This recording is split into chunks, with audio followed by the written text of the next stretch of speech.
We are the biggest entrepreneur destination on the planet. Welcome to Business Rockstars. I've got two rock stars for you today. I've got Jeremy Lasky and Danny Gonzalez. They are partners and co-founders at Perception. Thanks for joining us all the way from New York. Thanks for having us. Happy to have you. It's my pleasure. And why don't you just start out by telling me, what is Perception? Sure.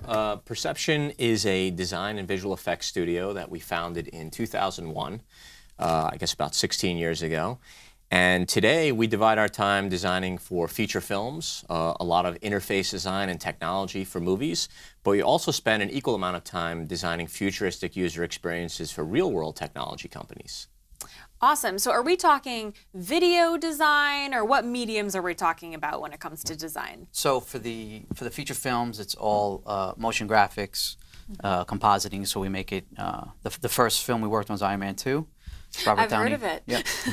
Most people have. Robert Downey Jr., Tony Stark, and we designed the entire digital universe. So his phone, his touch screens, smart TVs, smart mirror, things like that. And then that was really the shift for us. That led to technology companies calling us and saying, hey, we have this great product, doesn't look as cool as what Tony Stark's using. We want you guys to make it look as cool. And then that's how we kind of went into that realm. So that's more of like physical form and that's design. all, yep. Yeah, I don't really think about that as I watch movies, of the fact that you aren't just literally creating the individual components, you're creating an entire world. Mm-hmm. Yeah, we really are creating an entire ecosystem. And with today's audiences being so sophisticated and tech savvy, we have to be that much more authentic with what we create for films. So we're constantly looking for inspiration in the real world.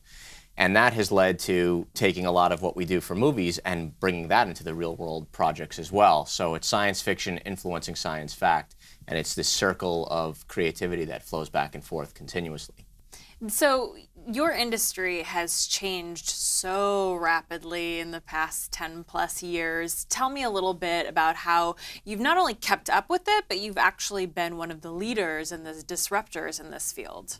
So when we started, Perception was a motion graphics studio, and we came from a pretty high-end visual effects, a legendary studio called RGA, and that's where Danny and I met.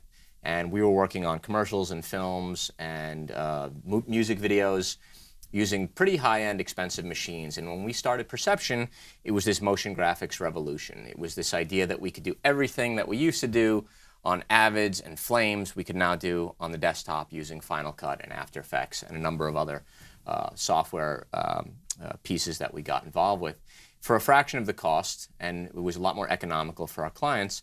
So technologically, we were right there at the very beginning when After Effects and Final Cut was really starting to become an industry standard of animation and visual effects. It was definitely a transitionary moment. It didn't happen overnight, and there was a lot of education that had to happen for clients who were used to going to these high-end suites and sitting behind an artist that was working on these Flames and these Inferno machines, and now we were doing things on the Mac, on the desktop, it was a bit of a culture shift for a lot of our clients. Yeah, for sure. How did you get them on board? And I'm sure it took a little convincing, even though you knew it was the right move. Well, I mean, we had a great archive of work, coming from RGA. We had a great reel and a great, resume. So once they gave us the one shot at it, we did it so well that they were just like, oh man, you guys must have like 8 employees. And this is just the two of us in literally a closet of this photo retouching studio that we rented this little space from.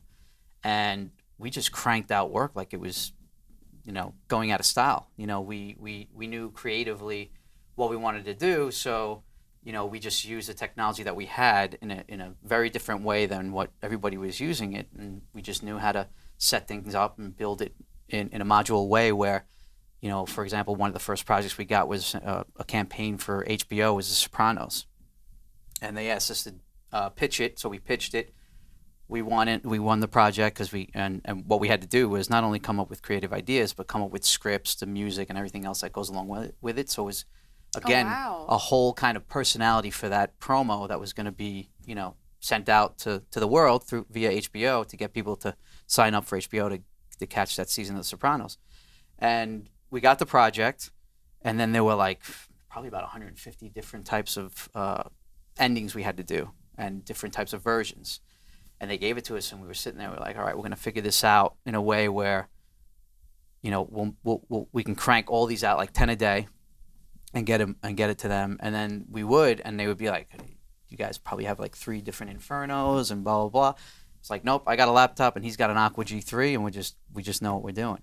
And slowly but surely HBO, they saw how fast and how good, and they loved the design that we kept on coming up with. They just kept coming, and then, Showtime was calling us. They wanted to know who was doing all the work for HBO, and then we got on board with ESPN, and then that's just when the snowballs from there. basically. Yeah. We're going to take a short break, but when we come back, I want to discuss how you got to where you are today, because where you are is a place that a lot of our entrepreneurs would love to be. So sit tight.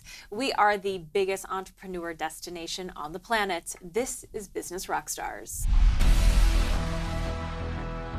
We are the biggest entrepreneur destination on the planet. This is Business Rockstars, and we are continuing our conversation with the co-founders of Perception. So let's go back to that time when you started the business. We were talking over break about how you were actually kind of pushed out of your last job. So in a sense, it forced you to become entrepreneurs, which is a very, very common storyline. So tell me about that time and that push to be an entrepreneur. RGA was in the middle of a transition between a digital studio doing visual effects for movies and commercials and becoming an interactive digital agency. And of course, they're hugely successful and have grown exponentially to this day since that point. But go back to the year 2000, and everything was kind of moving into the .com world. So RGA wanted to go that direction. Danny and I were part of a smaller, diminishing team at RGA that was still doing commercials and television, while this interactive and digital team was slowly but surely being built up next to us.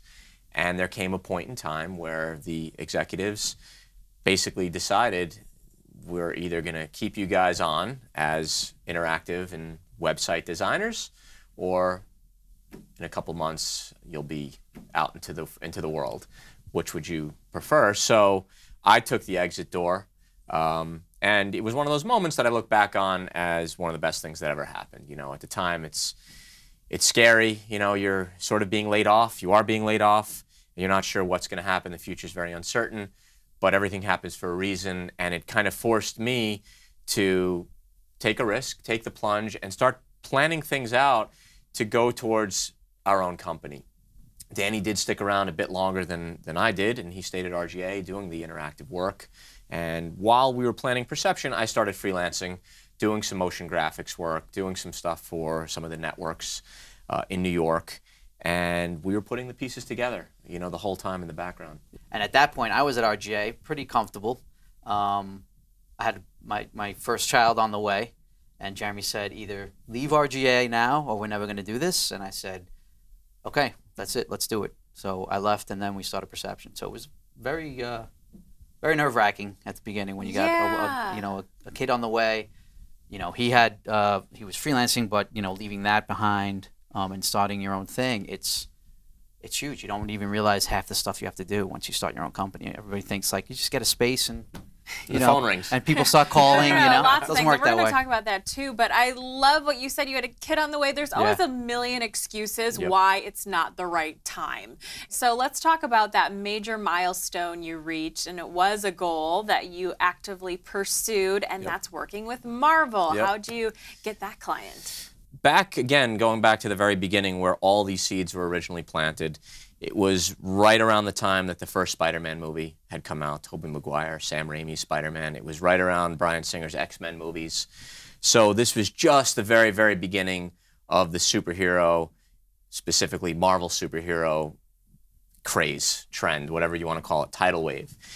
And one of my ultimate dreams was to do film titles. That was what I got out of college wanting to do. That's what led me into working at RGA. RGA was legendary for doing film title design.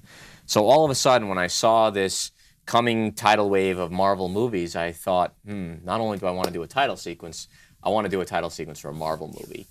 So all of a sudden, we just started trying every way possible to get Marvel's attention. It was, letters and emails and tapes and reels. We tried to set up presentations. We tried to show them work.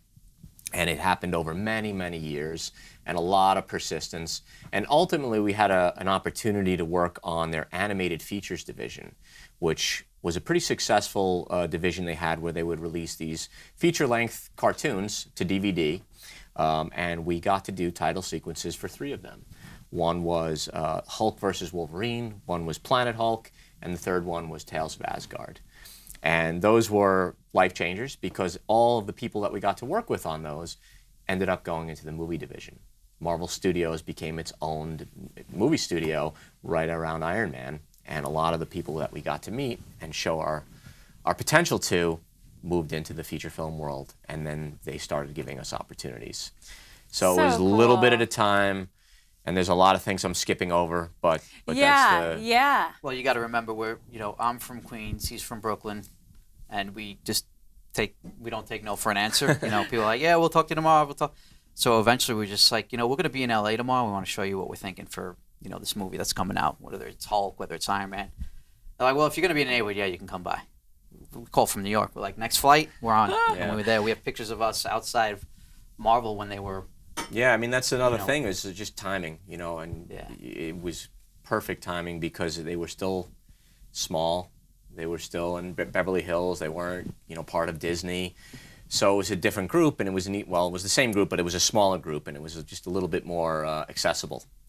I don't know how possible it would be today if we were starting off to break through, but we were there right at the beginning, so I think that was a big. So a few things. Find your in, find the good timing, be persistent. I love that. New York persistence. You can't take no for an answer. So cool. I love your guys' story. Congratulations on all your success. So cool. And thank you for stopping by. Enjoy your time in sunny California. We will. Thank you so much. You bet. We are the biggest entrepreneur destination on the planet. This is Business Rockstars.